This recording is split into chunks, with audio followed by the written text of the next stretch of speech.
Assalamualaikum warahmatullahi wabarakatuh. Alhamdulillah hamdan katsiran thayyiban mubarakan fi kama yuhibbu rabbuna wa yardah.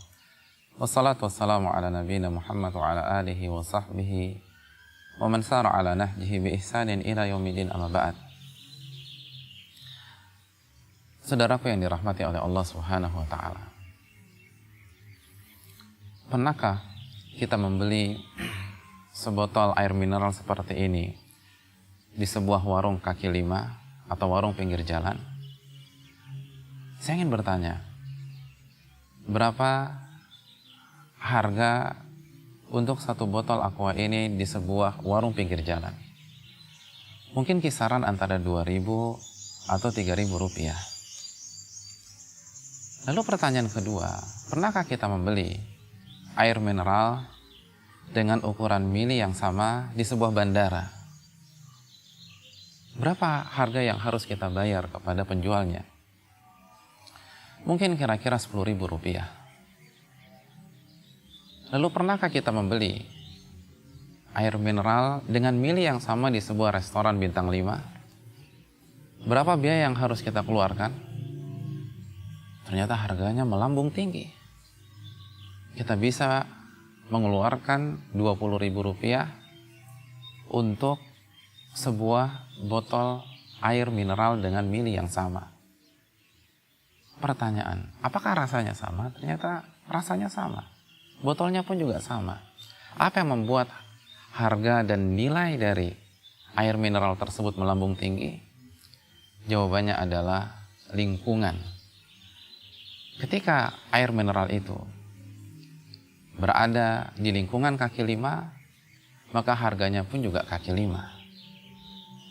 Ketika air mineral tersebut berada di sebuah bandara, maka harganya pun juga harga bandara. Dan ketika air mineral tersebut berada di restoran bintang 5, maka harganya pun juga harga bintang 5. Seperti itulah ilustrasi sederhana tentang pentingnya lingkungan bagi seorang muslim. Nabi kita SAW bersabda dalam hadis yang diriwayatkan oleh Imam Abu Dawud, ar-rajulu ala dini khalilih. Seseorang itu di atas agama sahabatnya. Falyanzur ahadukum man yukhalil. Maka perhatikan dan lihatlah dengan siapa dia bersahabat dan berteman akrab. Nabi kita SAW bersabda bahwa agama kita di atas agama sahabat kita. Kita terpengaruh dengan lingkungan kita. Kita terpengaruh dengan iman orang-orang yang ada di sekitar kita dan di dalam kehidupan kita. Ketika hari-hari kita habiskan dengan orang-orang yang imannya kaki lima, maka kita akan mengikuti iman kaki lima. Dan apabila setiap hari kita bergaul dengan orang-orang yang imannya bintang 5, maka iman kita pun akan bintang 5. Al-mar'u ala dini khalili falyanzur ahadukum man yukhalil. Sesungguhnya seseorang itu berada di atas agama sahabatnya. Maka perhatikan dengan siapa dia bersahabat dan berteman akrab.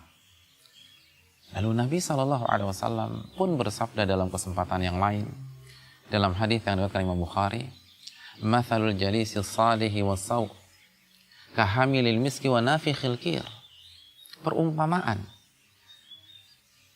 teman duduk yang baik dan teman duduk yang buruk adalah seperti bergaul dengan tukang minyak wangi atau bergaul dengan seorang pandai besi. Fa amma hamilul misk, adapun bergaul dengan penjual minyak wangi, Nabi menjelaskan ada 3 kemungkinan yang akan kita dapatkan. Imma an yuhdiyaka. Kemungkinan yang pertama, dia menghadiahkan minyak wanginya kepada dirimu. Wa imma an tabta'a min. Atau engkau membeli minyak wangi darinya, lalu engkau kenakan di tubuhmu dan di busanamu. Wa imma an tajida minhu rihan thayyibah. Atau kalau kita tidak punya uang untuk membelinya, atau dia pun tidak pernah memberikan minyak wangi tersebut kepada kita, setidaknya ketika kita berada di toko parfum atau minyak wanginya, kita mendapatkan aroma wangi dari dirinya. Wa amma nafikhul kir, adapun bergaul dengan tukang pandai besi, imma an yuhriqa thiyabak, kemungkinan yang pertama, percikan apinya tersebut akan mengenai bajumu dan akan membakarnya. Wa imma an tajida rihan khabitha, atau kita akan terkena bau apak yang tidak enak untuk dihirup atau dirasakan. Inilah ilustrasi yang diberikan oleh Nabi kita SAW, bahwa seorang manusia adalah insan yang lemah. Dan salah satu bentuk kelemahannya, dia sangat terpengaruh dengan lingkungannya.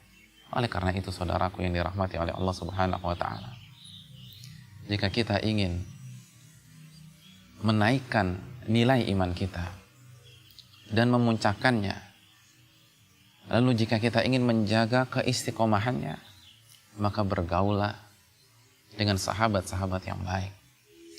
Bergaulah dengan orang-orang yang mengingatkan kita agar senantiasa berzikir kepada Allah, agar kita senantiasa sujud dan rukuk kepada Allah, agar kita berusaha menahan lapar dan dahaga dalam bingkai puasa kepada Allah Subhanahu wa Ta'ala. Jika kita bertemu dengan orang seperti itu, jaga baik-baik hubungan kita dengannya. Karena Nabi mengatakan, inna minan nasi nasan mafatihu lil khairi maghaliqu lisyarr. Sesungguhnya ada di antara manusia yang berfungsi seperti kunci untuk membuka pintu-pintu kebaikan dan untuk mengunci pintu-pintu keburukan. Ketika kita berada di dekatnya, kita merasakan semangat keimanan yang tinggi. Kita memiliki gairah untuk berzikir kepada Allah Subhanahu wa Ta'ala. Kita takut kepada Allah, sungkan untuk berbicara sungkan untuk berbicara yang di dalamnya ada unsur kemaksiatan. Ketika kita bertemu dan mengetahui ada orang seperti itu, bergaulah dengan mereka. Dekatkan diri kita dengan mereka. Isi hidup kita dengan bergaul dengan mereka. Bukankah yang membuat para sahabat menjadi generasi terbaik karena mereka berinteraksi dengan Nabi kita SAW? Mereka bergaul dan mereka menghabiskan waktu mereka dengan manusia yang terbaik. Manusia yang iman yang paling kokoh, takwanya yang paling memuncak. Makanya tidak heran Nabi mengatakan khairun nasi qarni. Sebaik-baik manusia adalah generasiku. Tsummal ladzina yalunahum. Lalu generasi berikutnya. Kenapa? Karena tabi'in bergaul dengan para sahabat, menghabiskan waktu mereka dengan para sahabat. Tsummal ladzina yalunahum. Lalu generasi berikutnya tabi'ut tabi'in. Karena mereka bergaul dengan tabi'in. Mereka menghabiskan waktu mereka dengan tabi'in. Maka mereka menempati nomor urut yang ketiga. Saudaraku yang dirahmati oleh Allah, betapa banyak orang yang ingin berubah, yang ingin hijrah kepada kebenaran dan cahaya iman, ternyata mereka gagal melakukannya. Kenapa? Karena mereka tidak berani keluar dari lingkungan yang buruk, lingkungan yang penuh dengan unsur kemaksiatan, penuh dengan ritual dan acara yang tidak ada tuntunannya dari Nabi SAW, dan kesyirikan. Akhirnya impian hanya tinggal impian. Ia tidak bisa memperbaiki kualitas hidupnya. Dan betapa banyak orang yang mendapatkan hidayah iman, secercah cahaya kebenaran dan indahnya tauhid karena dia bergaul dengan orang-orang yang bertauhid kepada Allah, menghidupkan sunnah Nabi SAW, dan semangat dalam mengisi waktu dengan beribadah kepada Allah Jalla wa'ala. Ingatlah ilustrasi di awal pembicaraan kita. Jika kita bergaul dengan orang-orang yang imannya kaki lima, maka kita akan mengikuti iman mereka tersebut. Dan apabila kita bergaul dan bersahabat dengan orang yang imannya bintang 5, maka insya Allah Ta'ala kita akan dengan lebih mudah memperbaiki diri kita, tentu saja dengan pertolongan, taufik, dan hidayah dari Allah Jalla wa'ala. Semoga nasihat ini bermanfaat. Aqulu qouli hadza subhanakallahumma wa bihamdika asyhadu an la ilaha illa anta astaghfiruka wa atubu ilaik. Assalamualaikum warahmatullahi wabarakatuh.